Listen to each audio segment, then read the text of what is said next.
రాష్ట్ర అధ్యక్షుడిని, మాది గోదావరికని.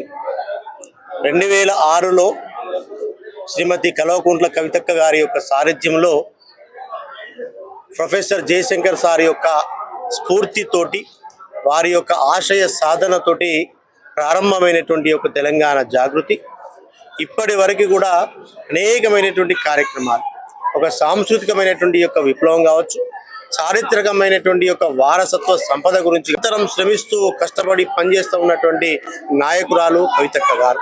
ఎందుకంటే ఈరోజు ఒకప్పుడు మనం బతుకమ్మ ఆడాలంటే ఆంధ్ర వలస పాలన లోపల మనం అందరం కూడా ఒక బానిసల్లాగా చూసినటువంటి పరిస్థితిని ఎదుర్కొన్నాం. మనం అందరం కూడా అంటే హేళనగా తెలంగాణ భాష అంటేనే హేళనగా ఉన్నటువంటి ఆ బతుకమ్మ ఆడినటువంటి రోజుల నుంచి ఈరోజు అందరం కూడా ఒక విశ్వవ్యాప్తమైనటువంటి పీఠం పైన బతుకమ్మను నిలుచుండబెట్టినటువంటి ఖ్యాతి ఈరోజు మన గౌరవ కల్వకుంట్ల కవితక్క గారికి దక్కింది.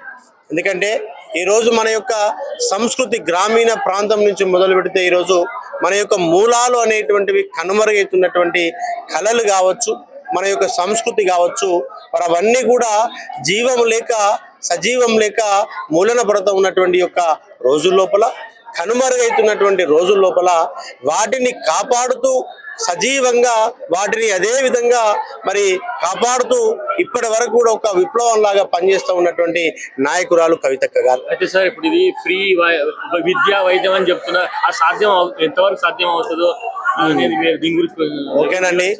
ఈరోజు తెలంగాణ మనం దేనికోసం కొట్లాయినాము? నీళ్లు, నిధులు, నియామకాల కోసం కొట్లాయినాం. కానీ ఈరోజు మనం 10 సంవత్సరాలు గడిచినా మరి ఈరోజు వాటిని సాధించగలుగుతున్నామా?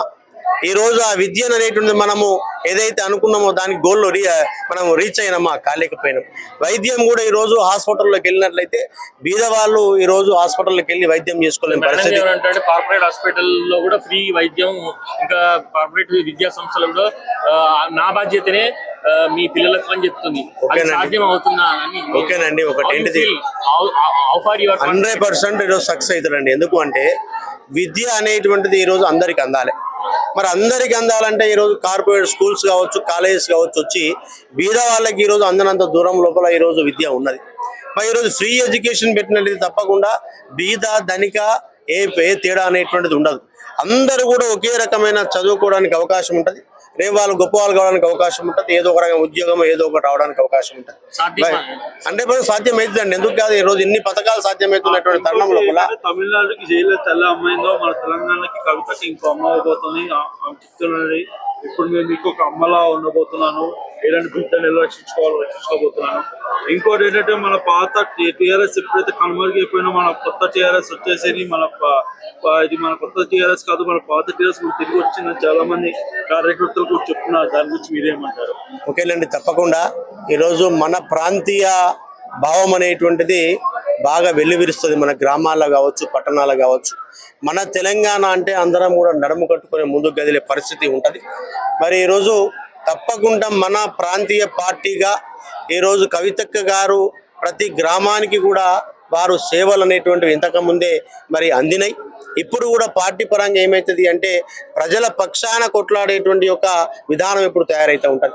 ఎక్కడనైతే సమస్య ఉంటుందో అక్కడ ప్రజల పక్షాన తప్పకుండా కొట్లాడతాం. ఎందుకంటే ఈరోజు ఏదో సమస్యను మరి మామూలుగా మాట్లాడి వదిలేయడం కాదు. కవితక్క గారు ఏం చేస్తూ ఉన్నారు? మొన్న వెలుగు మాటల కావచ్చు, ఈరోజు అనేకమైనటువంటి ఆర్టీసీ వాళ్ళకి కావచ్చు, ఇంకేదైనా కావచ్చు, అంటే బీసీల గురించి కావచ్చు, మహిళల బిల్లు గురించి కావచ్చు, అంటే ఏదైనా పరిష్కారం అయ్యేంత వరకు కొట్లాడుతూ ఉన్నారు.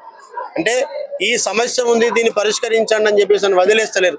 తప్పకుండా ఆ సమస్య పరిష్కారం అనేటువంటిది కావాలి, ప్రభుత్వం 100% చేయాలని చెప్పేసి అని కొట్లాడుతూ ఉన్నారు. కనుక రేపటి నుంచి కూడా ఏమవుతుంది? ఇప్పుడే ఆరంభమైంది.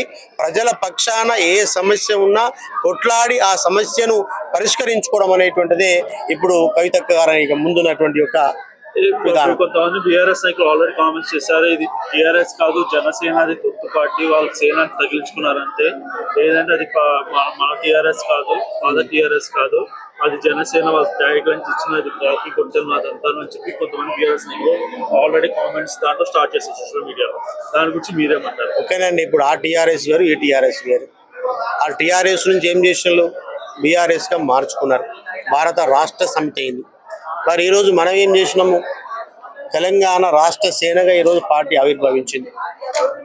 తెలంగాణ ప్రజల మనోభావాలకు అద్దం పట్టేటువంటి విధంగా ఈరోజు ఈ యొక్క పార్టీ రూపాంతరం చెందింది.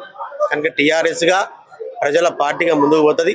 తప్పకుండా ప్రజల అభిప్రాయాలతో ఏకీభవించి ఈరోజు రేపు రానున్నటువంటి రోజుల్లో తప్పకుండా అధికారంలోకి వస్తారు.